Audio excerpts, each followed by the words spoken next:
سب سے پہلے آپ یہ ویڈیو سماعت فرمائیں۔ تو وہ ایسی ایک شخصیت ہے، کیونکہ میری تو زندگی گزر گئی چونکہ ان کے ساتھ میری ان سے ملاقات ہوئی تھی 93 میں ہی، یعنی 31 ایئرز۔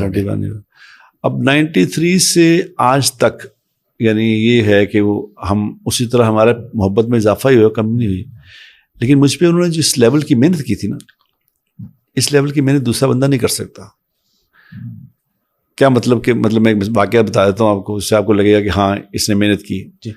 کہ میں کرتا تھا ڈراموں میں کام، یہاں یہ تمثیل میں ان دنوں ڈرامہ لگا ہوتا تھا میرا۔ مولانا کی جماعت لاہور آتی تھی نا جب، تو یہ مجھے پھر اپنے پاس بلا دیتے تھے کہ یار میں جماعت میں آیا ہوں تو آ جاؤ۔ تو میں نے جماعت میں چلے جانا، ان کے پاس صبح دن میں چلے جانا، جب انہیں اٹھنا چلے جانا، تو سارا دن مجھے اپنے ساتھ رکھنا، انہوں نے ادھر ادھر گشتوں پہ بھی لے کے جانا۔ تو میں نے انہوں کہنا جی مولانا صاحب 8 بجے میرا شو ہے، تو انہوں نے کہنا کہ ٹھیک ہے۔ میرے پاس گاڑی چھوٹی سی گاڑی مل جاتی تھی، تو انہوں نے کہنا چل بس چلتے ہیں۔ تو انہوں نے مجھے ساتھ گاڑی میں بیٹھنا، مجھے تھیٹر میں اتارنا، تھیٹر میں اتار کے تو مجھے کہنا کہ تیرا ڈرامہ کب ختم ہوئے گا؟ میں نے کہا جی 10:30 11 بجے ختم ہوئے گا، تم بات کر، میں 11 بجے۔ مجھے چھوڑ کے چلے جاتے تھے، 11 بجے مجھے تھیٹر کے باہر کھڑے ہوتے تھے لینے کے لیے۔ واہ، اب یہ محبت! اس لیول کا آدمی، اس وقت بھی مولانا مشہور ہی تھے، جی جی ٹھیک ہے، اس طرح کی مشہوری نہیں تھی، لیکن اس وقت بھی لوگ ان کے عقیدت مند تھے، تو وہ لیکن میرے پہ ایسی محنت کرتے تھے کہ مجھے چھوڑ کے آنا، لے کے آنا، تاکہ میرے ساتھ ہی رہو، تم جتنے دن اس طرح ساتھ رکھتے تھے۔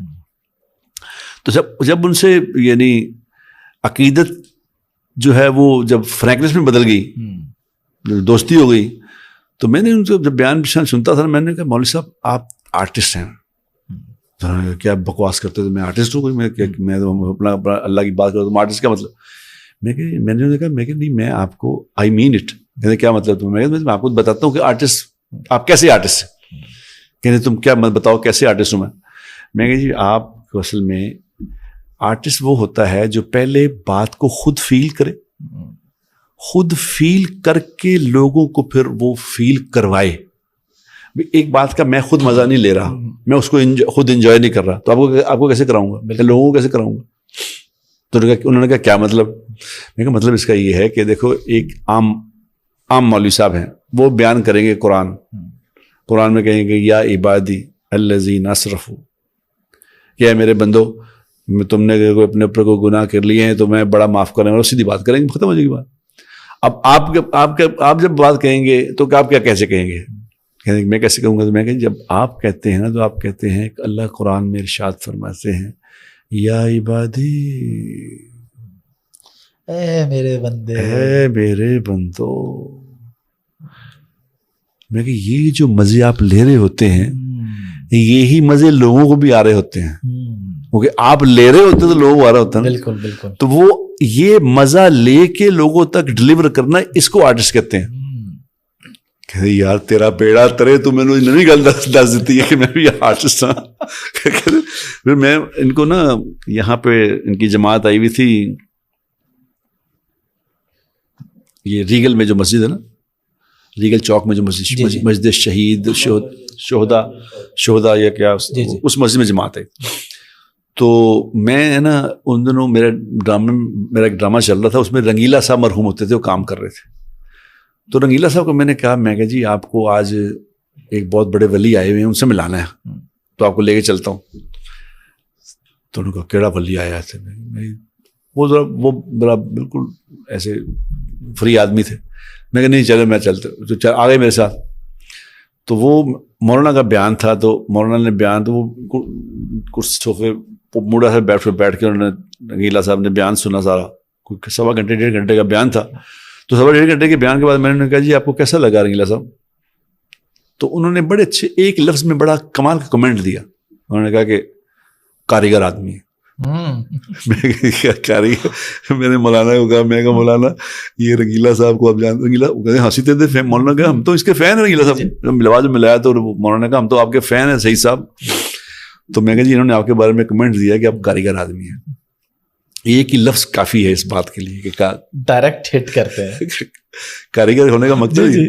اب وہ ان سے انہوں نے پھر محنت، یعنی میرے پہ بہت محنت کی، پھر ان سے یعنی انسپریشن بھی ہوئی۔ لوگ اکثر مجھے کہتے ہیں کہ تمہاری شکل بڑی ملتی ہے ان سے، کئی لوگ مجھے مسافہ کرنے آ جاتے ہیں ایئرپورٹوں پہ کہ جی مولانا داڑھی بھی لانا. جی جی میں داڑھی بھی ماشاءاللہ اسی طرح اسی اسٹائل کے نا آپ کی ایسے, اور پھر پگڑی بھی اور چہرہ بھی ملتا ہے ماشاءاللہ. اچھا حافظ صاحب, میں نے کبھی کوئی ایسا کوئی جان بوجھ کے بنایا نہیں ان کو, داڑھی ایسی بنائی ہو یا میں کوئی, ظاہر نیچرل ہے نا یہاں سائڈ سے اللہ کی طرف سے. کیونکہ میں ان لوگوں کو کہتا ہوں کہ ایک انسان جس سے محبت کرتا ہے نا, جو میاں بیوی جو ہوتے ہیں نا آپس میں ان کا اچھا تعلق ہوتا ہے, آپس میں پیار, ورنہ میاں بیوی زندگی گزار دیتے ہیں. جی جی جن کا آپس میں تعلق ہوتا ہے, پیار ہوتا ہے, تو اینڈ جب آتا ہے نا تو ان کی شکلیں ملنے لگ جاتی ہیں آپس میں.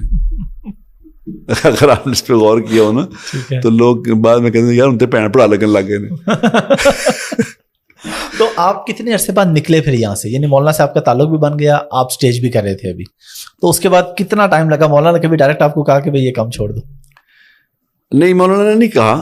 مولانا نے مجھے کہتے تھے کہ ٹھیک ہے تو بس کریے. تو میں نے مولانا کو کہا, میں کہا مولانا میں دیکھو میں ڈراموں میں کام کرتا ہوں لیکن میں ہوں اب میں بالکل نیک آدمی ہوں. نیک کیسے؟ میں کہ 5 وقت کی نماز پڑھتا ہوں, ڈراموں میں کام بھی کرتا ہوں, اور ساتھ میں اسٹیج پہ جاتا ہوں تو باوضو ہو کے جاتا ہوں. تو انہوں نے مجھے ہنسنے لگے, کہتے تیرا بیڑا تیرے وضو ہو کے نا باوضو ہو کے نہ جایا کر. میں نے کہا کیوں؟ ہم تو ہمارے تو بڑا سمجھا جاتا ہے کہ جی یہ ماشاء اللہ ہمارا کام جو ہے یہ تھیٹر کا اسٹیج کا یہ تو عبادت ہے, تو ہم باوضو ہو کے کرتے ہیں. وہ کہتے ہیں اگر تم میں باوضو ہو کے کرتے رہے نا تو اسی میں قبول ہو جاؤ گے. تو تم مہربانی کرو باوضو ہو کے نہ جایا کرو. تو میں 95 میں حج کرنے گیا تھا. پھر مولانا نے اس وقت 95 میں حج پہ مجھ سے بات کی, حج کا مذاکرہ کیا کہ اب تم یہ کام نہ کرو. یعنی 2 سال بعد, 2 2.5 یا 3 سال کہہ رہے ہیں, 93 سے 95 پہ جا جی 2.5 سال کے بعد اس وقت پھر انہوں نے یہ میرے سے بات کی. تو پھر میں نے اس کے بعد وہ دوبارہ کام کیا, چھوڑ دیا, پھر آ گیا ادھر. ابھی تھوڑا سا اسی طرف آتے ہیں جو آج کل آپ کا ایک بڑا پروگرام بھی اچھا چل رہا ہے, دین آسان. جس طرح آپ نے مولانا کی بات کی کہ انہوں نے آپ کو 2-3 سال کے بعد آ کے یہ بات کی, ہمارے ہاں آج کل آپ کو لگتا ہے کہ کہیں نہ کہیں کچھ سختی ایسی ہے کہ لوگ دین سے دور بھاگتے ہیں؟ اگر نرمی کی جائے, محبت کی جائے تو لوگ دین کے قریب آ سکتے ہیں. لوگوں کو کیسے دین کے قریب لایا جا سکتا ہے؟ لوگ آنا بھی چاہتے ہیں لیکن ہو سکتا ہے وہ کسی کو ملے ساتھ ان پہ فتویٰ لگ جائے, وہ کہتے ہیں اچھا بھائی جہنم میں جانا تو پھر ٹھیک ہے, زندگی تو اپنے مرضی کی گزارو. تو یہ اس پہ آپ کیا کہیں گے, نوجوان نسل کو کیسے ہم دین کے قریب لے کے آ سکتے ہیں؟ آپ سب مجھے یقین کریں کہ میں جب سے میں نے اداکاری چھوڑی تھی نا, جب سے میں ڈراموں میں کام کرنا چھوڑا, آج اس بات کو ہو گئے ہیں 95 سے 28 29. جی جی بالکل. میں نے کبھی ڈرامہ دیکھا بھی نہیں دوبارہ زندگی میں. زندگی میں کوئی دوبارہ نہ فلم دیکھی نہ ڈرامہ دیکھا اتنے سال. یعنی اتنا کام کیا تو دیکھتے تھے اس میں, لیکن دوبارہ نہیں دیکھا, پیچھے مڑ کے نہیں دیکھا, لیکن نہیں مڑ کے دیکھا. لیکن یہ جو اس پہ آیا, اب سوشل میڈیا پہ آ کے دین کی بات کرنے لگا, تو میں نے سچی بات ہے محسوس کیا. لوگ مجھے کہتے تھے کہ یار تمہاری بات سمجھ آتی ہے. لوگ جب میں جا کے بیان کرتا تھا تو لوگ مجھے بہت یعنی کرتے تھے کہ بھی ہمیں آپ کی بات سن کے بڑا فائدہ ہوتا ہے. ہم اس میں کئی زندگی میں لوگوں نے بتایا کہ میں نے آپ کی بات فلاں جگہ سنی تھی, فلاں جگہ زندگی میں یہ فائدہ ہو گیا, یہ زندگی بدل گئی, یہ ہوا وہ. تو مجھے خود تو پتہ نہیں تھا, مجھے اس سے لگا کہ لوگ جو ہیں جو کہہ رہے ہیں تو اس کا مطلب ہے مجھے کوئی ایسی بات اللہ نے مجھے صلاحیت دی ہے کہ میں ایسی بات کروں تو لوگوں تک پہنچ جاتی ہے.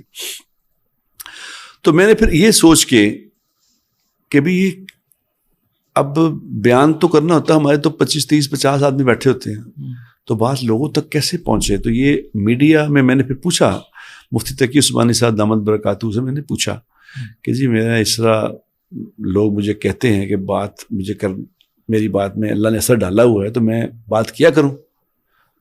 آپ مجھے اگر فتویٰ دیں گے کیا کرو تو میں کروں گا, اگر آپ کہیں گے نہیں تو میں دوبارہ نہیں کروں گا. ٹھیک ہے. تو انہوں نے مجھے ہنسنے لگے کہ نہیں, میں نے تیرے 2-3 پروگرام دیکھے ہیں, تو کیا کر بات, تو اچھی بات کرتا ہے تو کیا کر. میں نے کہا جی بس اب آج کے بعد میں کسی سے پوچھنا نہیں, تو میں ظاہر ماشاء اللہ اتنے بڑے لیول کے مفتی اب میں اس لیے حافظ صاحب میرا مقصد یہ تھا کہ بھی میڈیا کے اوپر ہمارے جو بزرگ ہیں وہ کہتے ہیں جی میڈیا نہیں ٹھیک تھا, میڈیا ٹھیک نہیں. تو میں دیکھ رہا تھا کہ میڈیا ہمارے اصل جو سچ مچ کے بزرگ ہیں جو دین کے کام کرنے والے ہیں, اللہ والے ہیں, وہ تو آتے نہیں میڈیا پہ. اور میڈیا چونکہ ایسا ہے کہ اب تو دور ہی میڈیا کیا کریں گے آپ, ہر کسی کے ہاتھ میں تو میڈیا ہے. بالکل, اگر آپ نہیں پہنچیں گے دوسرا تو پہنچ جائے گا, تو دوسرا تو پہنچ رہا ہے. تو میں نے کہا یار وہ لوگ سارے لوگ تو پہنچ رہے ہیں, یہ کہہ رہے ہیں نہیں, تو میں نے فتویٰ بھی لے لیا. تو اس لیے میں آیا تھا اس پہ بات کرنے کے لیے. یہ دین آسان پروگرام بھی اسی لیے کیا کہ لوگوں کو یہ بتایا جائے کہ کوئی دین کوئی ایسی خوفناک چیز نہیں ہے, یہ تو بڑا زندگی آسان کرنے کے لیے. لیکن اٹس ویری انفارچونیٹ حافظ صاحب, یہ بڑا انفارچونیٹ ہے کہ ہم بھی جب بچپن دین سے دور تھے تو کچھ ایسے لوگوں نے دین کو پورٹرے کیا کہ جس سے لگا کہ دین کوئی خوفناک چیز ہے. یعنی اللہ تعالیٰ بس بیٹھے ہمارے انتظار میں بیٹھے ہیں کہ جو اسی موت آنی ہے چھتر پولا شروع ہو جانا, یہ لگتا تھا. اور دوسرا یہ معاشرے میں ایک بات پھیلی ہوئی تھی, اگر آپ کو یاد ہو معاشرے میں بات پھیلی ہوئی کہ جو دیندار لوگ ہوتے ہیں, نیک لوگ ہوتے ہیں, وہ دنیا میں نہیں پھر رہتے. جی جی, میں نے پوڈ کاسٹ کے شروع میں اس لیے یہ بات ڈسکس کی تھی کہ بھائی دین کے ساتھ بھی دنیا چلتی ہے. وہ کہتے ہیں وہ تو جنگلوں میں ہی پائے جاتے ہیں, وہ دنیا میں نہیں, وہ دنیا سے وہ قطع تعلق کر کے چلے. یہ غلط باتیں. بلکہ میں تو ایک بات ایسی کہتا ہوں کہ بھی میں سمجھتا ہوں کہ ہمارا جو بر صغیر ہے حافظ صاحب, یہاں حضور اکرم صلی اللہ علیہ وسلم والا دین آیا ہی نہیں. یہاں دین آیا پیروں والا, بزرگوں والا, اولیاء کرام, یہ پیری مریدی فقیری, یہ وہ. اب پیری فقیری مریدی جو ہے یہ نبی کی زندگی نہیں ہے, یہ مشکل زندگی ہوتی ہے. پیروں والی زندگی پیروں کے وظیفے آپ پڑھ کے دیکھ رہے ہیں, حضور اکرم صلی اللہ علیہ وسلم کا کوئی وظیفہ پڑھ کے دیکھ لیں آپ, 33 چھوٹے چھوٹے چیزیں, کوئی بھی نہیں کہا یہ 1000 دفعہ پڑھ لو, 2000 دفعہ پڑھ لو, کوئی ایک چیز ہمیں ایسی نہیں ملتی. لیکن پیروں کے وظیفے جو ہیں وہ مکتے نہیں. ایک ٹانگ پہ کھڑے ہو کے راتوں کو کھڑا ہو جاؤ, جناب کو دریا میں چلے جاؤ رات. ایک یہاں پہ ہیں بزرگ پیر, میں نام کیا لوں ان کا, وہ بتا رہے ہوتے ہیں کہ صبح اٹھ کے جناب اپنا پاؤں جو ہے وہ بالٹی میں پانی لے کے ٹھنڈے میں ڈال لو, اور سیب اس میں ڈال کے سیب کھاؤ, اور سیب کھا کے پھر یہ پڑھو, پھر وہ پڑھو, پھر وہ پڑھو, پھر وہ پڑھو, دوپہر تک یہ پڑھتے رہو. کیا فضولیات. حضور اکرم صلی اللہ علیہ وسلم کے پاس ایک صحابی آئے, انہوں نے کہا یا رسول اللہ میرے سے قرآن زیادہ پڑھا نہیں جاتا, مجھے کوئی آسان بات بتا دیں. تو آپ نے فرمایا تم پڑھا کرو سبحان اللہ والحمد للہ ولا الہ الا اللہ واللہ اکبر ولا حول ولا قوت الا باللہ. چلو اب قرآن وہ کہہ رہا نہیں پڑھا جا رہا, تو اس نے کہا یہ پڑھ لیا کرو. تو اس نے آگے سے کہا یا رسول اللہ یہ تو اللہ کے لیے, میرے لیے کیا ہے؟ تو آپ نے فرمایا کہ تم پھر یہ کہا کرو اللہم ارحمنی واہدنی ورزقنی وعافنی. ٹھیک ہے, یہ 4 باتیں, 4 چیزیں مانگنی, یہ 4 باتیں بتائیں کہ یہ تم پڑھ لیا کرو. اس نے یوں ہاتھ اٹھائے اور یہ 4 باتیں پڑھ کے انہوں نے کہا آمین. تو حضور اکرم صلی اللہ علیہ وسلم نے اسے فرمایا, جس کا مفہوم یہ ہے کہ اس نے اللہ کی ساری رحمت کو اپنے اندر سمو لیا ہے. سبحان اللہ سبحان اللہ.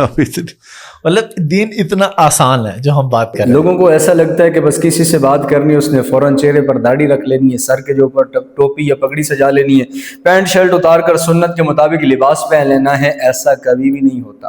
اللہ کے نبی علیہ الصلوۃ والسلام اگر ایسا ہوتا, ایک ہی بات کرنے پر دل بدلنے تھے, تو اللہ کے نبی علیہ الصلوۃ والسلام 13 سال مکہ کی گلیوں میں نہ پھرتے.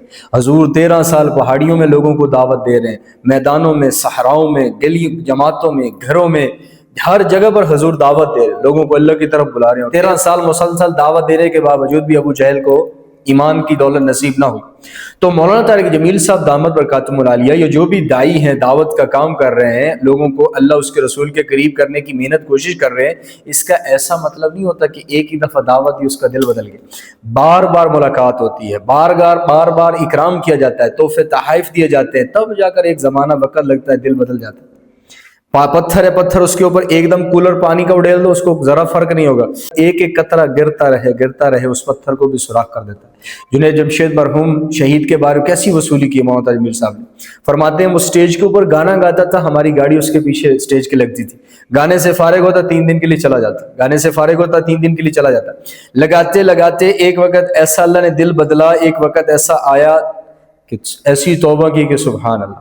پھر ایسا اللہ نے امتحان لیا, 100 روپے جیب میں دوائی کے لیے نہیں ہے, پھر اللہ نے ایسا مال دیا جے ڈاٹ آج پوری دنیا کے اندر چل رہا ہے. نعیم بٹ کی بھی یہی داستان ہے, ایسا ایسا مولانا ملاقاتیں کرتے رہے, ملتے رہے, اللہ نے ان کا بھی دل بدل دیا. اب اللہ ان سے کتنا بڑا دین کا کام لے رہا ہے, خیر کا یہ ذریعہ اور سبب بن کے. اسی طرح مہک ملک بھی ہے, جس کو چند دن قبل تنقید کا نشانہ بنایا جا رہا تھا کہ رمضان میں ہمیں جو ہے وہ دین سکھانے آگے سارا سال ناچتی ہیں, گاتی ہیں. تو اس کا ایک ایسا مطلب نہیں ہوتا کہ بندے کی اتنی بڑی فین فالوئنگ ہے اور شیطانیت اتنی زیادہ غالب ہے اور اتنے زیادہ لوگ ان کو چاہ رہے ہیں ایک دم اس سے بات کی جو داڑھی رکھے ٹوپی پہنے توبہ ہے تسبیح اور تلاوت اور اللہ اللہ شروع کر دے. تو ہر بندے کے اوپر محنت کی جاتی ہے. گاڑی جب تیار کی جاتی ہے اس کے اوپر کتنی محنت لگتی ہے, کتنی چیزیں تیار ہوتی ہیں. گھر بنانے کے لیے کتنی محنت کی جاتی ہے, اور چیزیں وجود میں لانے کے لیے کتنی ان پر انتھک محنت کی جاتی ہے, کتنے افراد کھپتے ہیں ان کو تیار کرنے کے لیے. تو ایسے ہی کسی کا دل بدل جائے تو اللہ تو بدلنے پر قادر ہے, جب جس وقت بدل دے. لیکن اصول ضابطہ یہ ہے کہ بار بار ان کو دعوت دیں گے تو انشاءاللہ اللہ ضرور دل بدل دے گا. کسان کا کام ہے بیج ڈالنا اگانا, اللہ کا کام ہے. ہمارا کام ہے دعوت دینا. دل بدلنے والی ذات اللہ کی ہے.